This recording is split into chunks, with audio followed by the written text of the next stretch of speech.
the ban was. Let's have it on it. The ban was atrocious because essentially what we have, the same issue we've got right now. We have old white men deciding what is right for everyone, and the country, as is the world, is quite diverse. And you know what? Even if we break it down to this country in its own little thing, half the country is women anyway. So how could you ban women from the national game? If you're going to call it a national game, let's have it open to everybody, whether it be women, men, children, whatever. So yeah, like, it's atrocious. And so, what do you think about fan ownership and like how important fans are in supporting women's football and supporting the community around women's football? Fan ownership is fantastic. However, it's got to be actual fan ownership. It's not enough to say, oh, I'll buy a season ticket or I'll buy a membership and I own this club. No, get involved. Do your bit.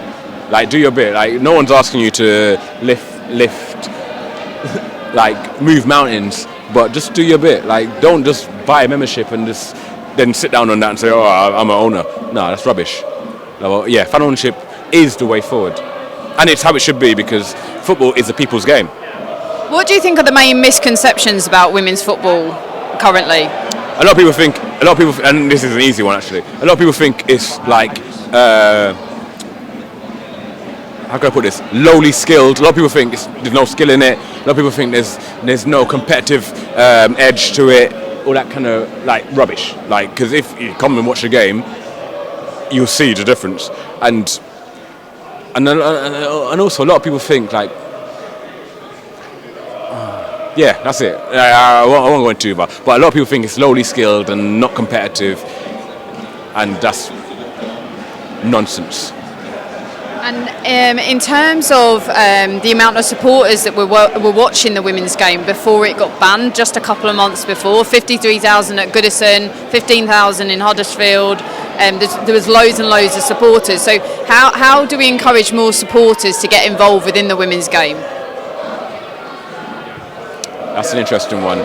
I mean, obviously it's a travesty that it was stopped in its ascendancy back then. I have no idea how to generate more footfall, but I reckon working within communities, bringing more eyes to the game, because I think if a lot of people watch it, they'll actually realise that it's quite technical. Like, if you watch it from tactical point of view, you'll see that actually there's a lot going on here that you can apply, even if you want to apply it to the men's game or whatever, you can do that. It is the same game, it's just differently bodied people doing it.